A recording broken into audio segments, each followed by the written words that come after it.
Indications हैं कि extended weekend के बाद जब यूएस आज वापस ट्रेड रिज्यूम करेगा तो जो फ्यूचर्स हैं वो आपकी स्क्रीन पर आएंगे। वो दिखा रहे हैं कि 2/3 से ऑलमोस्ट 1% के उछाल के साथ अमेरिकन मार्केट्स ट्रेड करेंगे। तो कल के डाउ फ्यूचर्स जो हम डाइजेस्ट करके गए, आज सुबह के डाउ फ्यूचर्स आपकी स्क्रीन पे फ्यूचर्स तो ट्रेड हो रहे हैं और वो दिखा रहे हैं कि वो जो डिफरेंशियल है वो हमें डाइजेस्ट करना है। वो देखिए डाउ कहां छोड़ा था, कहां पे आज सुबह मिल रहा है और इसीलिए आप देख रहे हैं एसजेएक्स निफ्टी 1/4% ऊपर।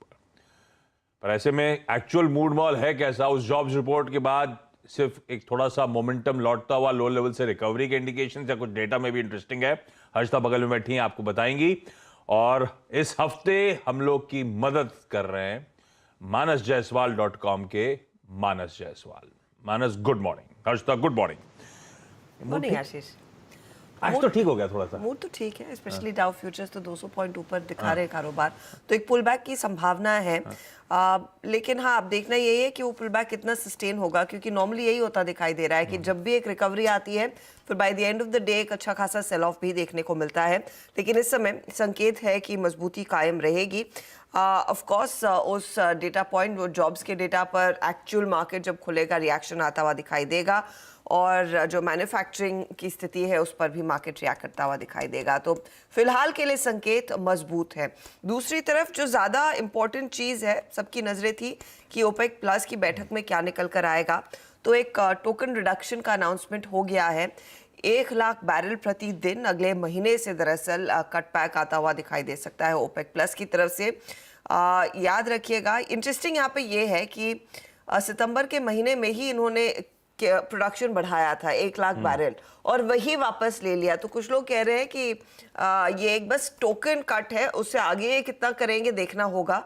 ओपेक प्लस की वैसे अगली बैठक 5 अक्टूबर को ही होगी और 1 अक्टूबर ऑनवर्ड्स दरअसल ये जो प्रोडक्शन कट्स है वो लागू होते हुए दिखाई देंगे।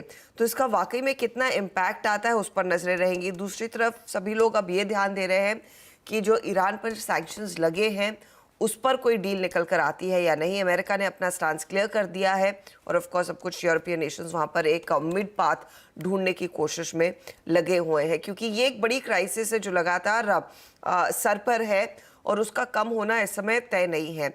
तो ब्रेंट आप देखिएगा $95 के आसपास ट्रेड करता हुआ। दूसरी तरफ जो नॉर्थ स्ट्रीम से सप्लाई पूरी तरह से ठप हो गई है, उसकी दिक्कतें काफ़ी ज़्यादा बढ़ती हुई दिखाई दी है और 30% दरअसल गैस के प्राइसेस में इजाफा देखने को मिला था कल परसों में, और वो एक वरी फैक्टर है।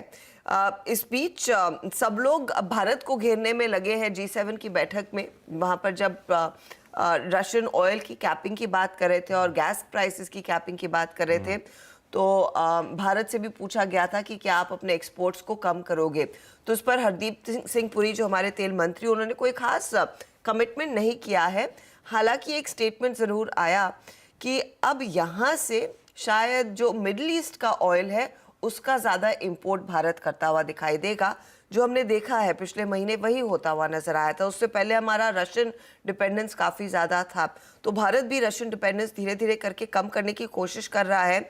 अब फोकस रहेगा कि मिडल ईस्ट से कितना हम तेल लेते हैं, लेकिन कोई कमिटमेंट G7 को इस समय हुआ नहीं है कि भारत भी रशियन ऑयल से अपने नाते तोड़ता हुआ दिखाई देगा या फिर वहाँ से कुछ आप इनपुट कम करने की कोशिश में है। तो ये इंपॉर्टेंट चीज़ें हुई हैं। आज देखते हैं किस तरह से रिएक्शन देखने को मिलता है फिर जब एशिया ट्रेड में कुछ डेवलपमेंट निकल कर आती है। अच्छा, एशिया की बात करें तो चाइना ने दरअसल कल जो ऐलान किया था कि पीपल बैंक ऑफ चाइना अपने फॉरेक्स रिजर्व रिक्वायरमेंट रेशियो को काट रहा है। 8% से 6% काटने की बात इन्होंने कल शाम को की थी। ये 15 सितंबर ऑनवर्ड्स यानी कि अगले गुरुवार से होता हुआ दिखाई देगा।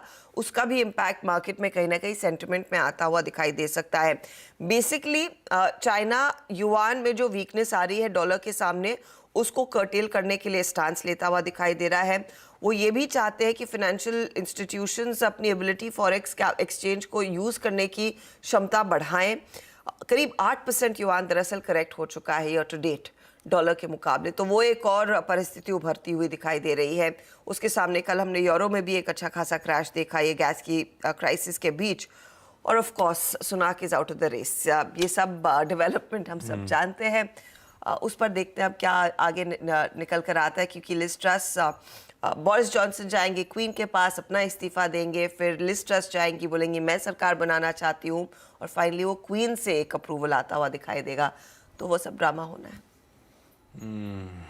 चलिए, डिसअपॉइंटमेंट है थोड़ा सा, पर ठीक है। इंडियन नाउ वहाँ पे हेल्म करने वाला तो मेरे ख्याल से ज़्यादा ट्रेड रिलेशंस बेहतर होंगे। वो थोड़ा सा कंजर्वेटिव रहेंगे इंडिया के साथ डील करने में। ऐसी क्या करें, कुछ ना कुछ तो ढूंढना पड़ेगा ना। आशीष, लेकिन देखना इंटरेस्टिंग ये रहेगा कि लिज ट्रस का फोकस क्या रहता है, क्योंकि उन्होंने जो प्री इलेक्शन भाषण दिए थे, उन्होंने यही कहा था कि टैक्स कट्स की जरूरत है, हम टैक्स कट्स करेंगे। जो कॉस्ट ऑफ लिविंग लगातार बढ़ती हुई दिखाई दे रही है, उसको कैसे ईज किया जाए, उस पर फोकस रहेगा। और मैं एक चीज पढ़ रही थी कि रोनाल्ड रीगन की पॉलिटिक्स को फॉलो करती आई है। तो रोनाल्ड रीगन ने भी यही किया था 1980s में, भारी भरकम टैक्स कट्स किए थे। तो क्या वैसी स्थिति आती हुई दिखाई देती है यूके में, वो देखना होगा।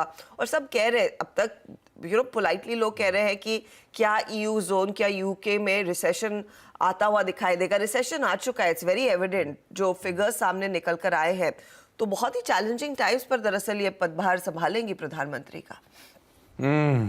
कई सारी यूके एक्सपोज वाली कंपनी तो खैर रडार पे रखिएगा, लेकिन मार्केट्स को लेकर मूड कैसा बन रहा है? मानस, बढ़िया स्ट्रेंथ एग्जिबिट कर रहे हैं भारतीय बाजार, बढ़िया मूव्स हम एंजॉय